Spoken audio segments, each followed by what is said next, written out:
കാൽ നൂറ്റാണ്ടിന് ശേഷം ഡൽഹിയിൽ ബി.ജെ.പി. അധികാരത്തിലേക്ക്. നിയമസഭാ തെരഞ്ഞെടുപ്പിൽ 48 സീറ്റുകളാണ് ബി.ജെ.പി. ജയം ഉറപ്പിച്ചത്. 22 സീറ്റിലാണ് ആം ആദ്മി പാർട്ടിയുടെ ലീഡ്. തുടർച്ചയായ മൂന്നാം തവണയും കോൺഗ്രസിന് ഒറ്റ സീറ്റ് പോലും നേടാനായില്ല. ന്യൂഡൽഹി മണ്ഡലത്തിൽ അരവിന്ദ് കെജ്രിവാൾ ബി.ജെ.പിയുടെ പർവേഷ് വർമ്മയോട് തോറ്റു.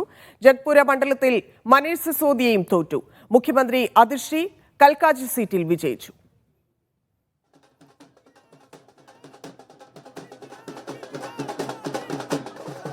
ധനസുബോധും ടി.ആർ. അരവിന്ദും തൗഫീഖും ചേരുന്നുണ്ട്. ആദ്യം ധനസുബോധിലേക്ക്.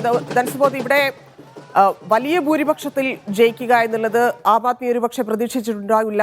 കനത്ത തിരിച്ചടി ആം ആദ്മിക്ക് ഉണ്ടാകുന്നു. അവസാന മണിക്കൂറുകളിലേക്ക് എത്തുമ്പോൾ എങ്ങനെയാണ് നിലകൾ?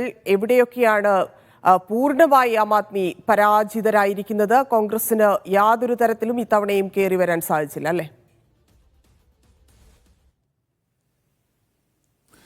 ഇപ്പോൾ നമുക്കൊരു പ്രാഥമിക ശതമാന കണക്കിന്റെ വിലയിരുത്തൽ നോക്കുകയാണെങ്കിൽ 46.35 ഇപ്പോൾ വോട്ടുകളുടെ ഒരു ശതമാനമാണ് ബി.ജെ.പിക്ക് ലഭിച്ചിരിക്കുന്നത്. അതേസമയം 43.48 എന്ന കണക്കാണ് ഇവിടെ ഇപ്പോൾ ആം ആദ്മിക്ക് ലഭിച്ചിരിക്കുന്നത്. നേരത്തെ ഉള്ള ഒരു 2015-ലെയും 2020-ലെയും തെരഞ്ഞെടുപ്പിൽ ഒരു കനത്ത ലാൻഡ് സ്ലൈഡ് വിക്ടറി എന്ന രീതിയിൽ തന്നെ പറയാവുന്ന ഒരു വിജയമായിരുന്നു നേരത്തെ ആം ആദ്മിക്ക് ഉണ്ടായിരുന്നത്. അവിടെ 67 സീറ്റ് ആദ്യവും രണ്ടാമത് 62 സീറ്റുമാണെങ്കിലാണ് ഇത്തവണ വലിയ തരത്തിൽ ഒരു കൂപ്പ് കുത്തിയിരിക്കുന്നത്.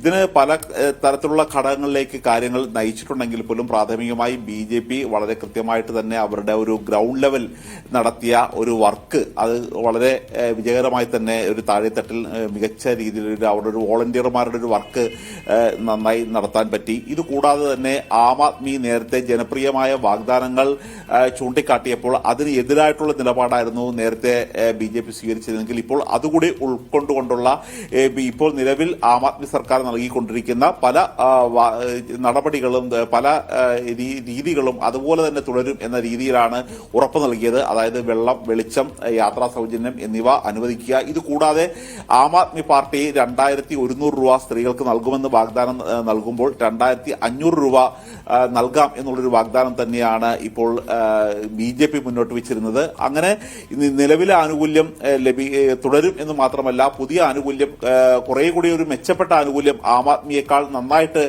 നൽകാനാകും എന്നൊരു ഉറപ്പ് ലഭിച്ചതാണ് ഇത്തരത്തിലുള്ളൊരു വിജയത്തിലേക്ക് മാറിയത് എന്ന് തന്നെയാണ് പ്രാഥമികമായും വിലയിരുത്തുന്നത്. മാത്രമല്ല ഒരു ചേരി വോട്ടുകളായിരുന്നു നേരത്തെ ആം ആദ്മിയുടെ ഒരു പ്രധാനപ്പെട്ട ഒരു വോട്ടിംഗ് ഒരു പാറ്റേൺ ആ രീതിയിൽ വന്നിരുന്നത്. അവർക്കും ചേരികൾ കുടിയൊഴിപ്പിക്കില്ല എന്ന നരേന്ദ്രമോദിയുടെ ഒരു പ്രസ്താവന ഈ വലിയ തരത്തിലുള്ള ആ തരത്തിലുള്ള ഒരു വിജയത്തിലേക്കും അവർക്ക് കയ്യേറാൻ കഴിഞ്ഞിട്ടുണ്ട്. കാരണം SC ST മണ്ഡലങ്ങളിൽ വലിയ തരത്തിലുള്ള വോട്ട് പിടിച്ചെടുക്കാൻ ആം ആദ്മി പാർട്ടിക്ക് ആണ് നേരത്തെ കഴിഞ്ഞിരുന്നെങ്കിൽ ഇതിപ്പോൾ അതിന്റെ ഒരു പ്രധാനപ്പെട്ട പങ്ക് ബി.ജെ.പിക്ക് കൂടി പിടിക്കാൻ പറ്റി. മാത്രമല്ല ഔട്ടർ ഡൽഹി ആയിരുന്നു ബി.ജെ.പി.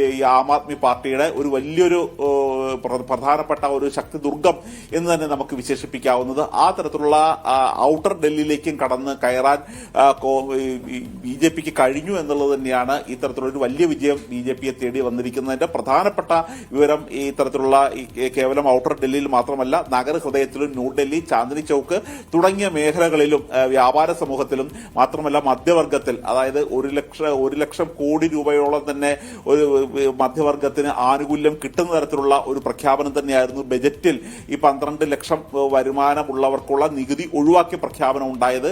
പിന്നീട് ശമ്പള കമ്മീഷന്റെ പ്രഖ്യാപനം, ഇതെല്ലാം മധ്യവർഗത്തിന്റെ വോട്ട് ബി.ജെ.പിയിലേക്ക് എത്താൻ വളരെയധികം സഹായകരമായി. അതോടൊപ്പം തന്നെ ഈ ആം ആദ്മി പാർട്ടിയുടെ അടിസ്ഥാനപരമായിട്ടുള്ള ഒരു വോട്ടുകളും ബി.ജെ.പിയിലേക്ക് ചേക്കേറിയതുകൂടിയാണ് വലിയ വിജയത്തിലേക്ക് ആം ആദ്മി പാർട്ടിയെ തോൽപ്പിച്ചുകൊണ്ട് ബി.ജെ.പി. ഇപ്പോൾ എത്തിച്ചേർന്നിരിക്കുന്നത്.